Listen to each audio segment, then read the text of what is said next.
Senopati Pati Sombo Bratan. Aku Sombo Wilis. Bratan dan Wilis. Sopo. Dibanuki aku warongko sokat Paten Serang Hendrawati. Yen pancen warongko saka ing Kadipaten Serang, aku welo dalan tak mlebu ning Serang. Banjur pamrihmu kepengin ketemu Indra kira. Yen wis ketemu, tak gedeng sirahe. Kowe dadi jandon karo aku lagi. Ayo kentoki. Ayo dirubut.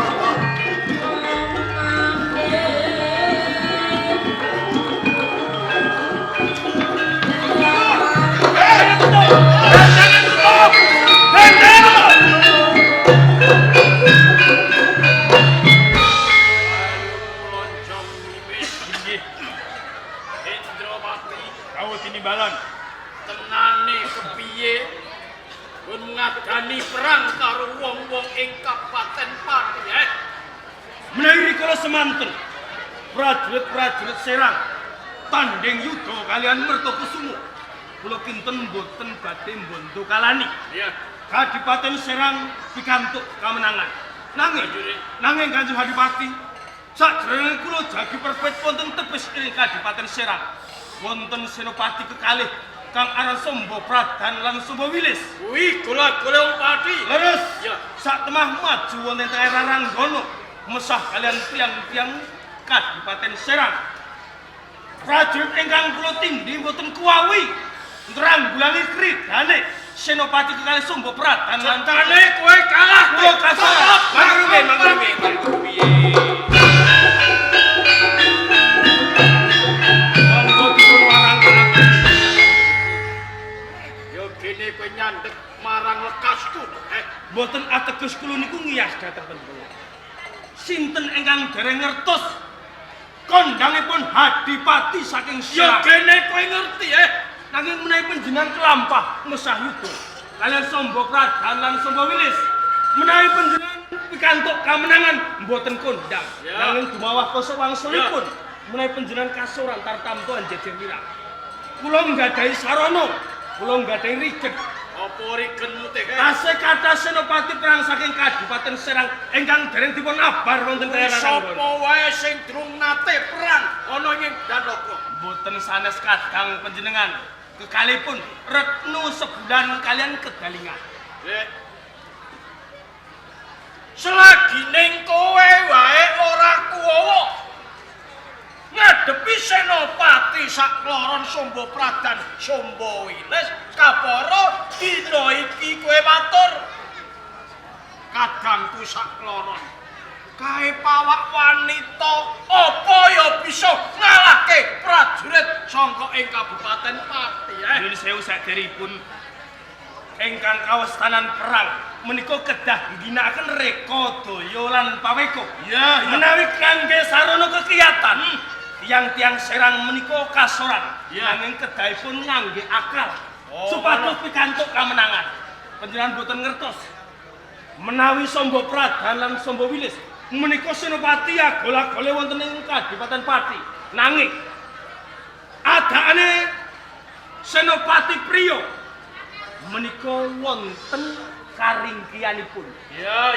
Menawi sampun ngertos tiang wanita ingkang endah sulistyo ing warni. Sak temah badhe glog-glog penggalipun. Cedanipun kadang panjenengan dipun nabar menika kangge rantik emas. Kedahipun mirut kalian Sombo Pradan lan Sombo Wilis. Iya, nek ngono aku cocok. Prajurit, weh. Wei, Bidoni. Darane kuwi. Ora usah.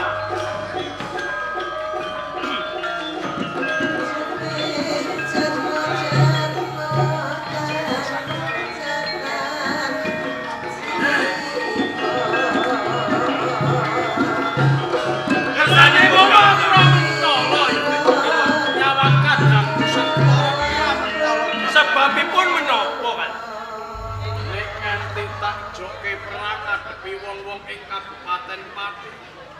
Yen nganti ora ana benere kadangku sak kloron. Terus aku ki urip karo sapa? Sakotahipun kula ingkang tanggel jawab Ngono, panjenengan. Nggih. Prayoginipun monggo panjenengan paring dawuh kemawon. Sebulanan peperangan wis kapacak utawa kawiwitan. Perang adat antaraning Pati lan Serang kapara dina iki. Prajurit saka ing Kabupaten Serang ora kuwo nandingi krejaning prajurit ing Kabupaten Pati sing dipandhegani Sombo Pradan lan Sombo Wilis. Mula diajeng sliramu tak jaluk kanthi banget. Gelem ora gelem sliramu uga kumangsani andarbeni bumi Serang. Monggo peperangan Serang kuwi kalah tak jaluk lawan sliramu. Gelem sliramu madeg prajurit demani bumi aji ing Kabupaten Serang. Kang Mas, parang matur jirajeng Iya. sinten ingkang dados senopati wonten ing Kabupaten Serang. Ora ana liya ya sliramu sak kloron to diajeng. Oh, ngaten iki. Nanging Kang Mas, Ya, kok mboten ateges kula menika mboten sabelo kaliyan panjenengan. Taman Pati kemawon keyok. Menapa malih kula lan kadang-kadang kula. Menapa nggih saged? bisa wae. Bisa menang. Jalaran sliramu rikala semono wis tak welet Aji Jaya Kawijayan. Nanging Aji Jaya Kawijayan kuwi ora nggo kejadukan, ora nggo kacetet ora. Nanging sliramu wis tak pasang pelet. Peletipun menapa menika kan? Wis tak wenehi Aji Semar Mesem. Yen mengko ketemu kawan Sombo Pradan Sombo Wilis kuwi gampang. Cokoten lambemu sing ngisor.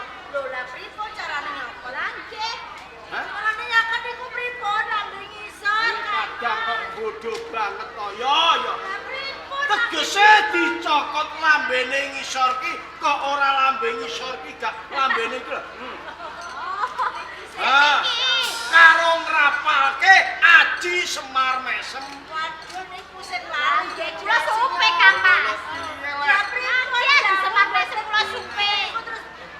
Raketang piye wae kowe wis tau tak warai kudune raketang sithik kudu eling lan iso.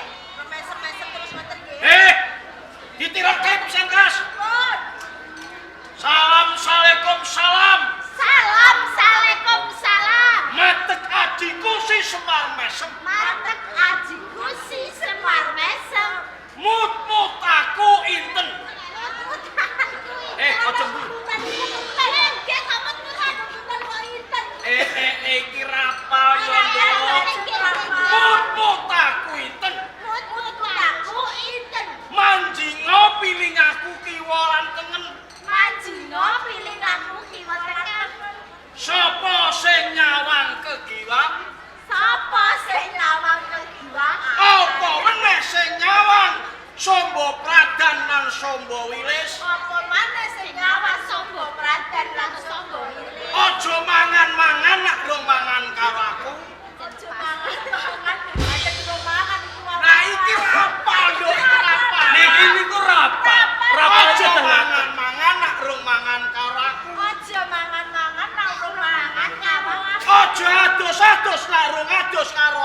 Mangriyen. Sing niki. Lah sing niki kula warai sing rapal sing niki. Iki kenapa kula? Lah niki kula warai rapal sing niki. Iya. Yen durung adus lamun tok durung adus lawan kula warai sing niki. Kersane mengki kula cak. Jenengan menika kok ati senenge sing adus ki. Ojo turu nak urung ngeloni karo aku. Aja turu nak urung ngeloni karo. Waduh, lah kok kelonan iki. Ki rapal. Rapal. Edan. Oh. Edan. Saking ngersane Allah. Saking sadar. Wis, mbok sakno papan kono Samba Pradan Samba ketut lawan kowe. Monggo, ayo Presiden. Wis ora parek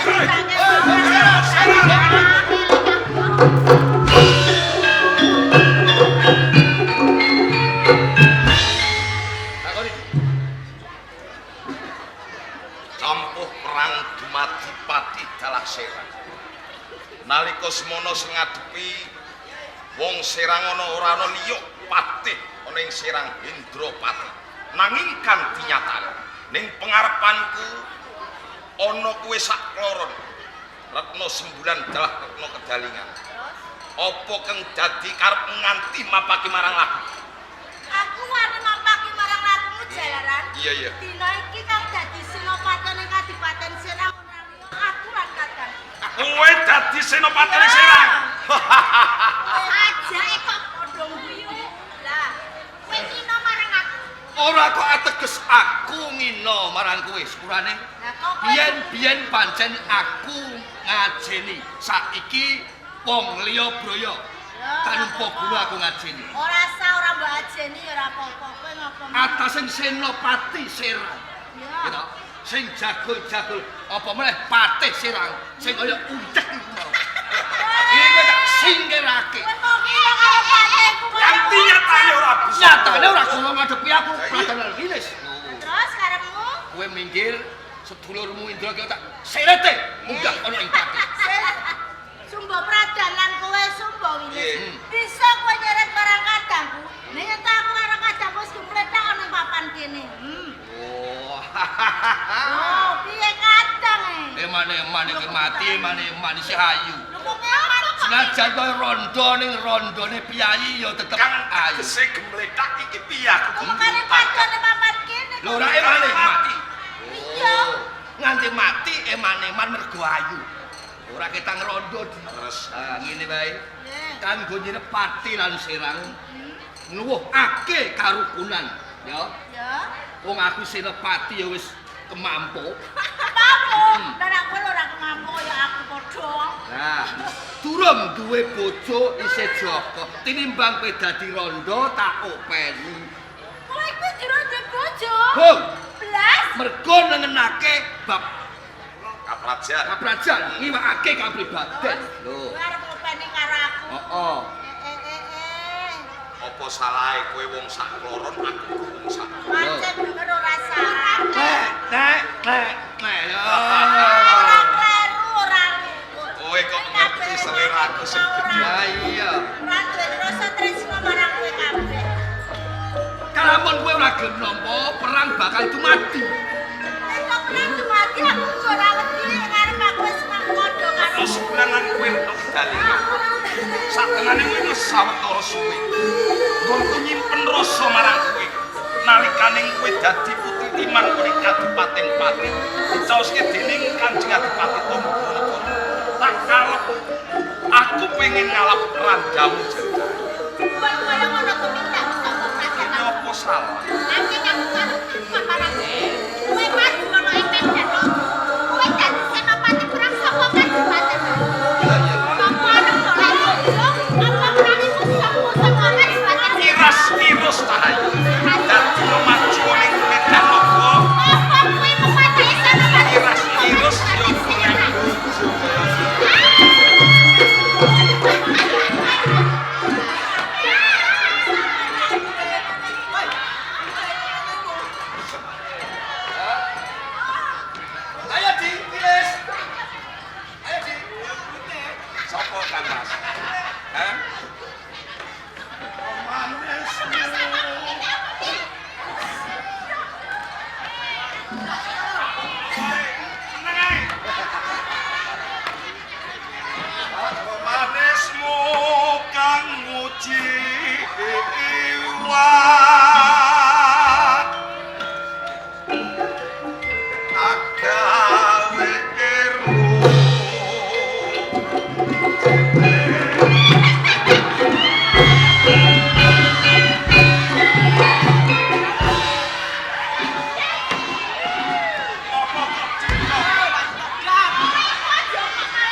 tentu tak turut.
gedhe.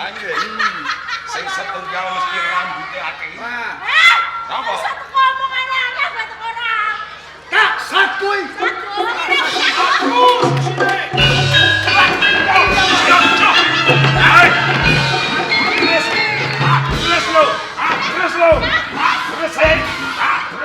Terus tenan lho.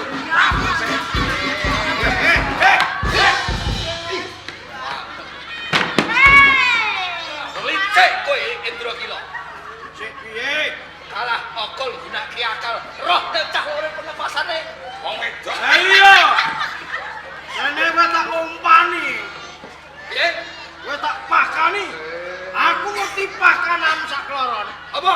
Anggere wong ngene-ngene iki wis Licik. ora kowe tok, pusakamu kok yo ngelok-ngeloki. Kok iso? Lho, arep pateni kok ora ning kene kok ana sangu sare wetenge pusaka apa-apa kuwi. Langge kamar. Lho no. Pindaning setrum iki. Nah. 220. Saiki aku wis ngudanani penjalukane sedulurmu. Ya. Nek pancen kowe tresna kelawan sedulurku sakloron, Iya. kowe dadi satriya balik. Saiki uga ndang dibuktekke. Njur unduh-unduhane apa? Unduh-unduhane mengko bakal tak wenehi bumi ana ing Kabupaten Serang. Aku lengser ke Prabon. Tak pasrahne kowe sakloron lan kadangku loro pen kabeh. Keplok iso kamu. Iso.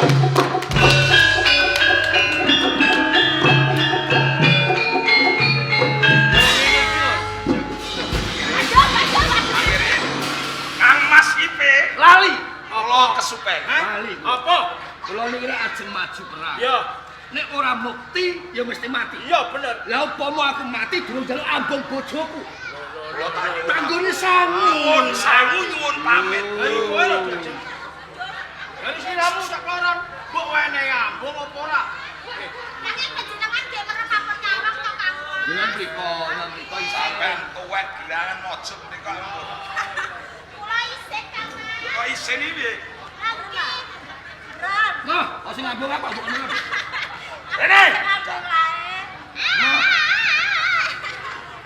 Ya, Siti ayo. Ya cintongke to.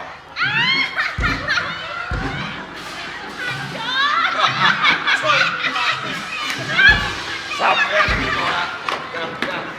Ora tak Asal. Oh.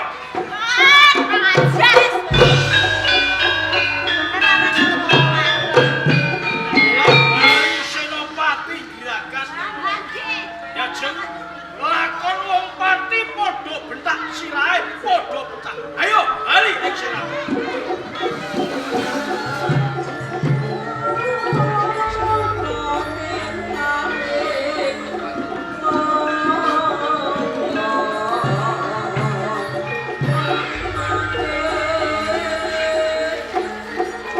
Woi, pati. Ayo metu kowe. Ojo enak kabeh enak. Tunggu sikap.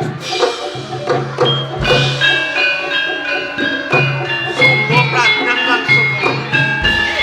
Apa ora salah krungu ah.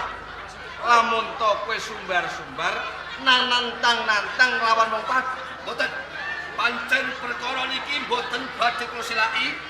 Boten ketang nalika semanten kula mesti dawuhipun Kanjeng Hadipati Tombro nanging sak menika kula dados satriya balik balui tiyatan ing Serang rubuhaken pati. Kok gampang temen nggonmu kenggo sing kaya mengkono Sumbo Pradang lan Sumbo Wiyo. Nganti aku dadi satriya balik pengin merangi wong-wong ning Kabupaten Pati. Siji mengkono dunjuane aku kelakon jumeneng dadi patih Tawarangka ana ing Kadipaten Serang. Kang angka loro aku bakal didhawuhno karo Retna Sumbangan Kedalingan. Upama aku isih ana ing Kadipaten Pati sendeku mari kelu Senopati nganti bongkok ya Nganti Sumbo Senopati. Pradang lan Sumbo Wilis. Dadi prajurit kuwi mbok aja gampang sing kaya ngono. Kabeh mau dara carane wong Serang milut marang kowe sak kloron. Lah wong niku sing digoleki napa? Ya pancen penak lan Enak penak. lan kepenak lah. Bener. Kalau mun kula ing panjenengan pun dados Hadipati wonten ing Serang mesti bakal mukti wibawa gesang kula. Yen kaya ngono, niatmu nyawiji bakal ngrubuhke Kadipaten Pati. Pancen kleru. Yen kaya ngono dadi atur ing kersane Kanjeng.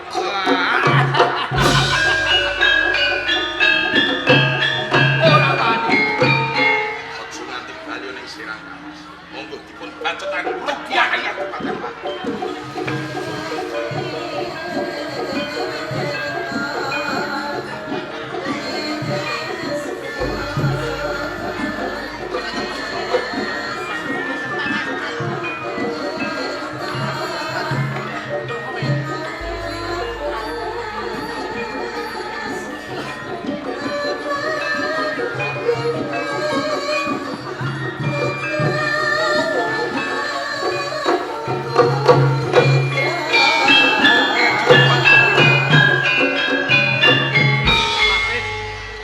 Sing gede pangeporanmu ora kok aku ora percaya itu ora. Nanging satenane aku sik sangga rungkil lan mandheg mangu anggo putusan kawanku. Kepiye kabeh kawusanan? Pangapunten dalem Kanjeng Pati. Dinten sak menika Sumba Pradan Sumba Wilis malih tinggal dados satriya balik Kanjeng Pati. Suwi mati.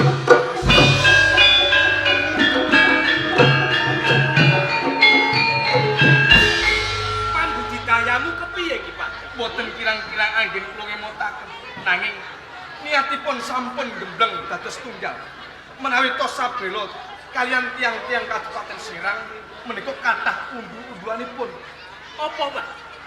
Sepisan palungguhan wonten ing Kadipaten Serang angka kalih dipun dhawuhaken kalian kadangipun merga gawangan gadalingan. Oh, cetane wilesan Pradan iki mendem kamukten. Kok kan betu deting kenya. Krana saka kuwi dheweke saiki mungsuhi wong-wong Kadipaten. Leres Kanjeng. Ngene iki Patih. Ya warakno kabeh para kawula. Kok menawa isih ana jago ing Kadipaten Pati, ing kono aku mengko bakal tusan. Yen pancen kabeh bisa tenan bakal tak ganjar kemur patingkat. Namung assalamualaikum. Waalaikumsalam.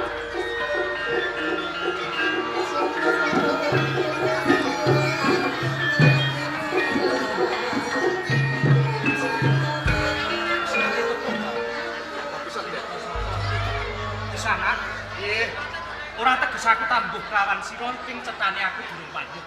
Aku ping tepung kelawan sira. Sapa sampeyan? Dipun wanoaken mawon kula Ustadz Al-Bukhari saking Jawa Wetan, saking Kadipaten Tuban. Ustadz Al-Bukhari saking Jawa Wetan. Nggih, Mrepeki kados badhe umawa tindak wonten ing Kadipaten Pati. Cetanipun wonten menapa? kula kepengin sowan wonten ing Kadipaten Pati pinanggih kalian pangarsa ing Kadipaten Pati. Malah tiwas kebenaran panjenengan kersa rawuh ing Kadipaten Pati. Nuwun pirsa. Adipati Pati satenanipun menika kula piyambak. Panjenengan, Nggih. waduh, nuwun pangapunten Kanjeng. Boten ngira babar pisan menawi kula saged pinanggih kalian panjenengan dalem.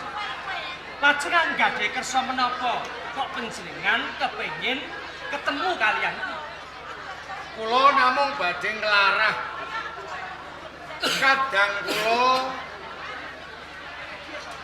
Ki Makdum Alatas ingkang nalika semanten bebodro siar agama Islam wonten ing tlatah Pati. Nggih. Menawi dipun parengaken kula kepengin pinanggih kalian kadang kula Makdum Alatas. Ngaten nggih sing gedhe pangapurane. Nggih. Ngendika panjenengan niku bener. Ngupadi kalian kadang panjenengan si Makdum Alatas. Nggih. Leres pancen nalika semanten sumondhok wonten ing Kabupaten Pati saketahipun. Namung nyaosi pirsa sasampun wonten gegeripun Pati jalaran balilane Siondo Rante. Si Makdum Alatas sampun dumuginipun pejah. Makdum Alatas pejah. Nggih. Innalillahi wa inna ilaihi raji'un. Kanjeng, Nggih. boten dados menapa mbok menawi menika sampun kakersakake dening Gusti ingkang akarya jagat. Leres. Namung kemawon menawi wonten kepareng dalem kula badhe nglajengaken dumateng Kakang Makdum Alatas siar agama Islam wonten ing Kadipaten Pati. Matur nuwun sanget. Tetapi mangke badhe kula tanaken badhe kula paring panggenaning sekeca wonten ing Kadipaten Pati kangge panjenengan siar agami Islam wonten Pati. Namun kula nyuwun tulung kalian panjenengan saderengipun. Nggih. Sak saged-saged kula badhe sabiyantu dhateng katentremaning Kadipaten Pati. Gandeng ing Serang lan Pati tembe kemawon tuwuh peperangan. Pati kalindih yuda. Lajeng kula utusan kalian senopati kekalih Sombo Pradan lan Sombo Wilis lumawat wonten ing Serang. Sampun menika abenajeng kalih teng Serang jebul senopati kekalih Sombo Pradan lan Sombo Wilis menika malih tinggal. Jalanan kaguben udet ing kenya remen kalian wanita ing nami galungan lan gawangan. Dipun pameri kamukten sakotaipun ing Kadipaten Serang. Satemah sak menika mengsahi wonten Kadipaten Pati. Nah, kanthi menika nggih Sang Ustaz kula nyuwun tulung gandeng Pati menika kawon krana tumindakipun si Pradan lan Wilis nggih menawi panjenengan saged kapisan ngelingaken ageng ngrangket Sombo Pradan lan Sombo Wilis kula paringi panggenan sekeca wonten Kabupaten Pati. Menawi namung menika badhe kula estakaken namung kemawon kula nyuwun tulung nggih kula dipun tedahaken pundi ingkang nami Sombo Pradan lan Sombo Wilis. Oh ngaten. Kipatih inggih kula. Kabeh tak pasrahke kawan seneng. Monggo Dira. Assalamualaikum. Waalaikumsalam warahmatullahi wabarakatuh.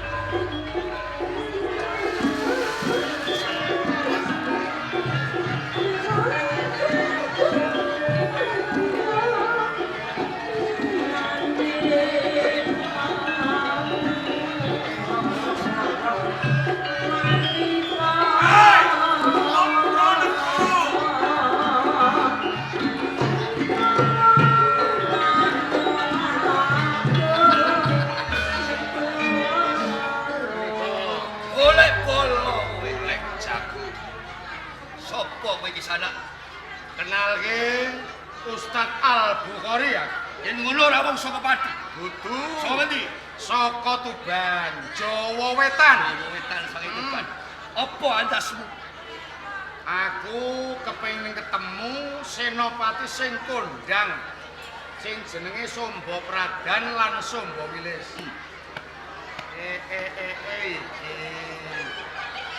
Lan gene niki momong loro. Ning kabiasane ngedak-ngedapi. Yen wis ketemu arep ngopo? Yen bisa tak elingke.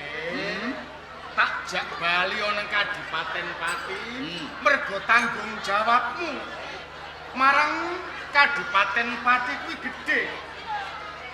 Nanging ewa semono kowe teledor saka tanggung jawab malah saiki gawe geger Kabupaten Pati. Iki dudu perkaramu.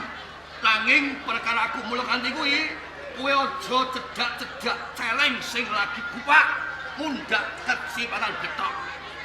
Ora ketang aku dudu wong Pati.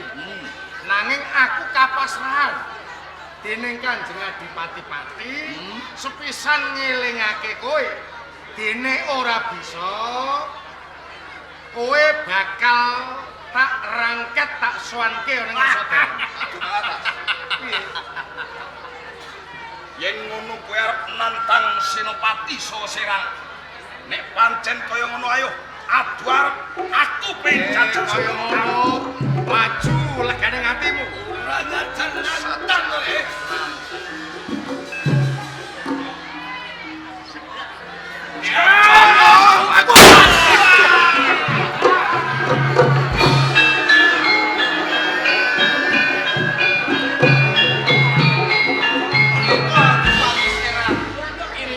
Iki bupatine. Iki Dipati Serang Endro Kilo Bali sapa kowe? Al-Bukhari jenengku. Aku Kori. Wis wani mateni senopati ku sak loron Sombo Pradan, Sombo Wilis. Aku ora trimo perkara iki. Yen kowe ora trimo njur arep apa? Hutan Pati kudu nyaopan. Allah.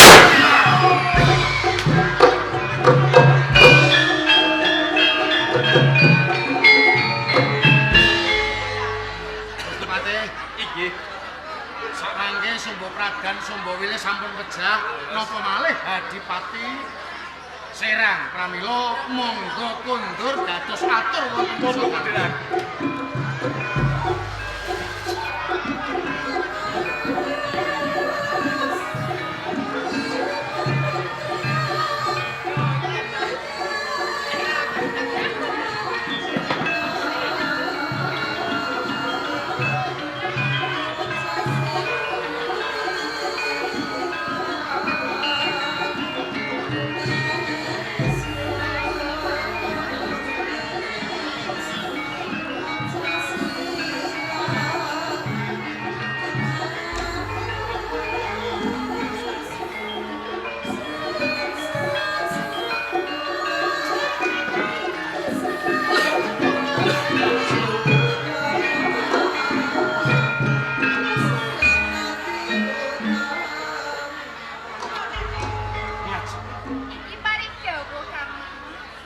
Mestine sliramu nganti-anti rawuh kuing taman sari.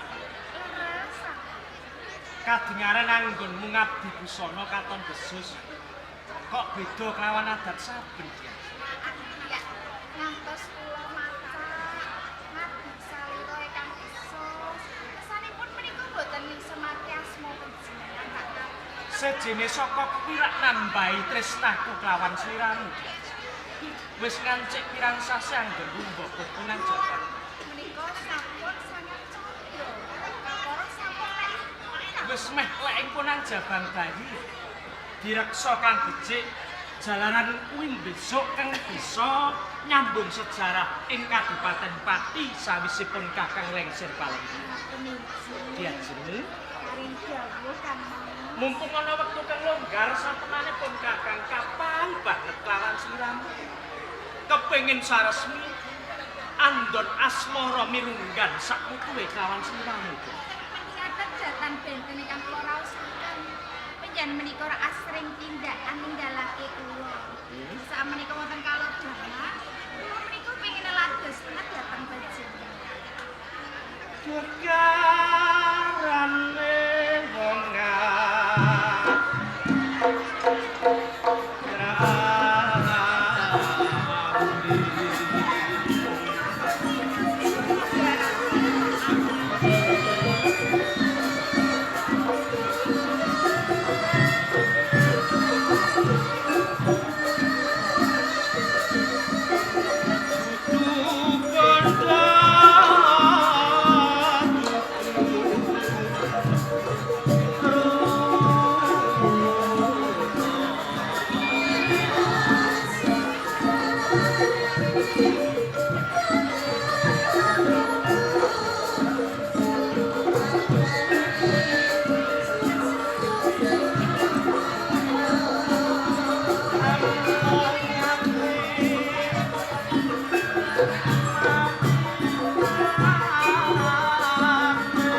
ketang mung sak biaring tapit bebasane nanging pun Kakang wis duwe rasa marem sawise bisa saresmi anggon katresnan Prabu.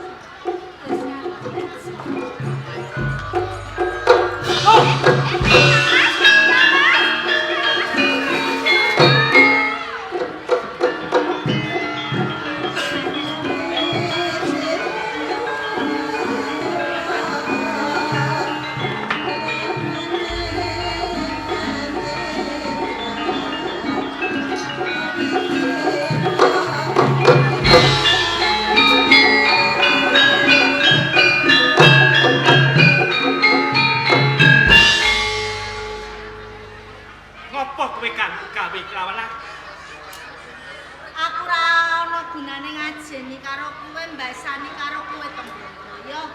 Ing kene ra tak silahi. Pancen lara atiku yen tok kowe karo bojomu sesandingan. Lho sebabe apa kok kowe duwe lara ati? Ya gene ora. Rikala semono kowe uga rasa tresna marang aku. Ning bareng aku terus mbok dakwa aku golek karikiamu kowe ndak sia marang aku. Aku mbok balekake ning Kadipaten Serang ora mbok kandhani prajurit. Yen ngono kowe nyino marang aku. Kowe aja ngluputke kelawan panjenengan. Ya gene ora Kabeh iki mau sing duwe penjaluk rak kowe dudu aku. Kowe njaluk kan supaya dibalekake ana ing Kadipaten Serang. Jalaran apa mergo aku mbok dakwa golek karikiamu. Tanpa guna aku cuma ndone Kadipaten Pati. Barang wis kawuri wae kok saiki kowe lagi wae ngucapke kaya ngono. Mbok wis perkara luput ayo dipendhem ana bumining pangapura dadak kaya ngono. Engkang angka siji ning angka loro kowe wis mateni marang kadangku. Ya, ora ndak selaki. Yen ora kanthi cara kaya mangkene ora bakal kelakon pati mengko bisa ayem tentrem sak lawas. Kula Tambronegara. Apa? Utar nyawa sauripun dunyawa Tambronegara. Yen ngono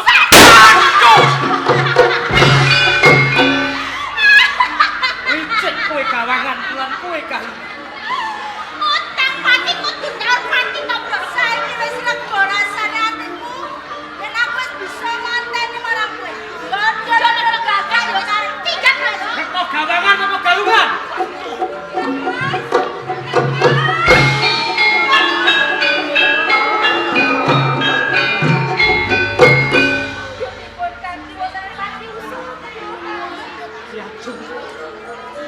Aku kan luput dene aku ora bisa mulyake kawan kowe.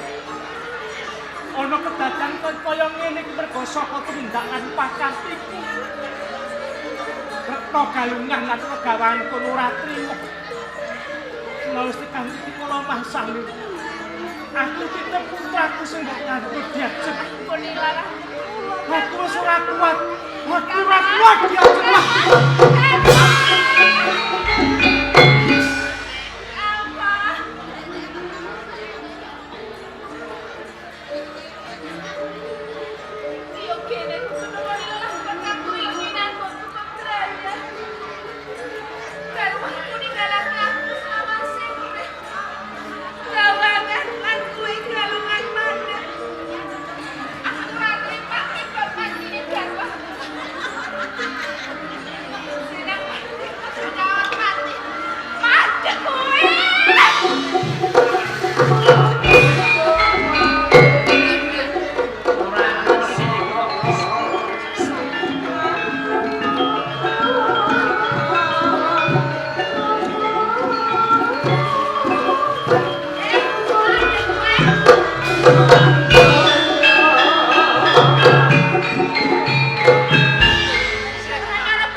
Kanjeng Adipati Tombro wis sedo, garwane uga sedo.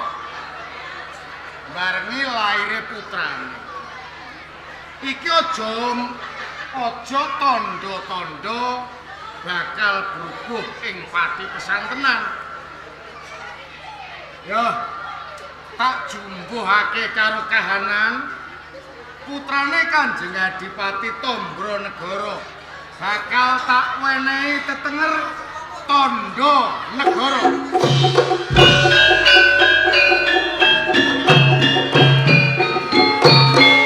Supaya pesantenan ora bakal bisa brubuh. Pati wis diborongake marang aku. Pati bakal tak geser ngulon dadi pati kaborongan.